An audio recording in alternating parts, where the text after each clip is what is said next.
សួរតាំងបងនេះគឺស្លឹកខ្ទឹមដែលខ្ញុំបានទិញមកពីផ្សារ Costco ហ្នឹងមកថង់នេះថង់ច្រើនណាស់អញ្ចឹងយើងត្រូវចាត់ការវាលាងវាកាត់វាហើយដើម្បីទុកក្លាសេក្នុងទូកកបើសិនជាអត់ធ្វើអញ្ចឹងទេវាលួយច្រើនពេកអាទិត្យមុនបានត្រៀមមើមខ្ទឹមសអាទិត្យនេះចាត់ការស្លឹកខ្ទឹមដោយសារស្លឹកខ្ទឹមអស់ហើយភាគច្រើនខ្ញុំទិញតែមួយបាច់ធំអញ្ចឹងមកហើយយើងដាក់វាក្លាសេណាតែឥឡូវខ្ញុំយកវាទៅលាងសិនរួចទៅយើងច្រោះទឹកឬក៏យើងផ្ដិតទឹកចេញណាដើម្បីកុំឲ្យនៅពេលដែលអ្នកទាំងអស់គ្នាយកវាទៅក្លាសេវាជាប់គ្នាឥឡូវខ្ញុំយកវាទៅលាងសិននេះបន្ទាប់ពីលាងវាហើយហ្នឹងធ្លាប់ក្តាស់ទីសិនហើយយើងអាចផ្ដិតវាអានេះបើសិនតែយើងចង់លឿនតែបើសិនជាយើងមានពេលដាក់វាកញ្ឆេងឲ្យវាច្រោះទឹកខ្ញុំអត់មានពេលចាំចង់ធ្វើអានេះឲ្យហើយដើម្បីធ្វើខាងក្រៅអញ្ចឹងទៅនេះខ្ញុំចាត់ការធ្វើអានេះឲ្យទុកវាចោលយូរពេកខ្លាចវាអន់គុណភាពទៀតទុកខាងក្រៅតែប៉ិតខែក្តៅអញ្ចឹងគេមានស្លឹកខ្ទឹមនៅក្រោយផ្ទះគេបើយើងអត់មាននេះយើងធ្វើអញ្ចឹងទៅស្លឹកខ្ទឹមហ្នឹងយើងហាន់វាប៉ុណ្នេះមកអូចង់វែងពេក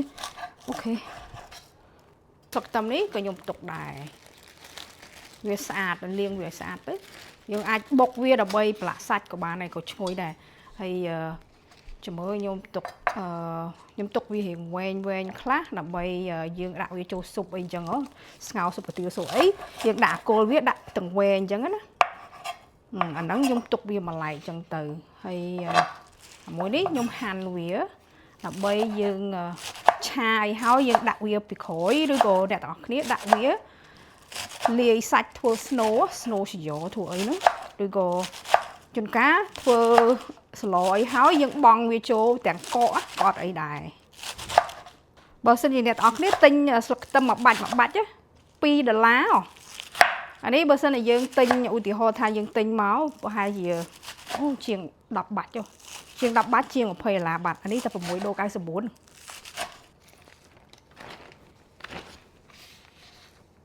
ហើយចំពោះមួយនេះខ្ញុំទុកវាបែបអញ្ចឹងហ្មងយើងដាក់អានេះយើងអត់មានច្រើនយើងដាក់ថង់តូចមកដោយសារកណាត់ហើយចំពោះមួយឈុតនេះខ្ញុំហាន់ផ្នែកពណ៌សរៀងល្អិតបើសិនយើងចង់យកវាឆាបាយឆាសាច់អីអញ្ចឹងយើងអាចយកវាឆាបានចេញតែភ្នែកកាត់តិចបំផុត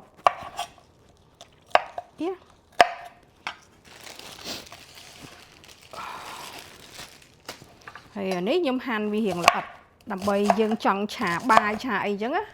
អាគល់ពណ៌សហ្នឹងយើងអាចយកវាឆាបាយឈ្ងុយ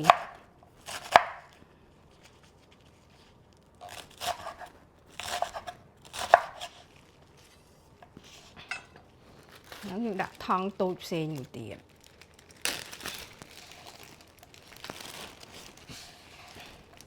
ថង់ធំនេះអាស្លឹកខ្ទឹមនេះបានច្រើននេះបានមួយខែទៀតទេនេះញ៉ាំមួយខែបានអស់បងប្អូនហើយនឹងនេះបានច្រើនប៉ែកនេះអាស្លឹកខ្ទឹមផ្នែកពណ៌សកន្លែងនេះរឹសវាដើម្បីបុកប្រឡាក់សាច់ហើយមួយនេះផ្នែកពណ៌សដែរខ្ញុំហាន់យ៉ាងល្អិតទុកវាឆាបាយទុកវាឆាសាច់ឆាអីអញ្ចឹងណាយើងដាក់វាទៅតែមួយនេះស្លឹកខ្ទឹមនេះថង់ប៉ុណ្ណឹងចឹងប៉ុណ្នេះបានប្រហែលមួយខែអីហើយផងដែរសល់ជាមួយស្លឹកខ្ទឹមទៀតអញ្ចឹងបានច្រើនមុខច្រើនម៉ាក់នេះ3មុខនេះ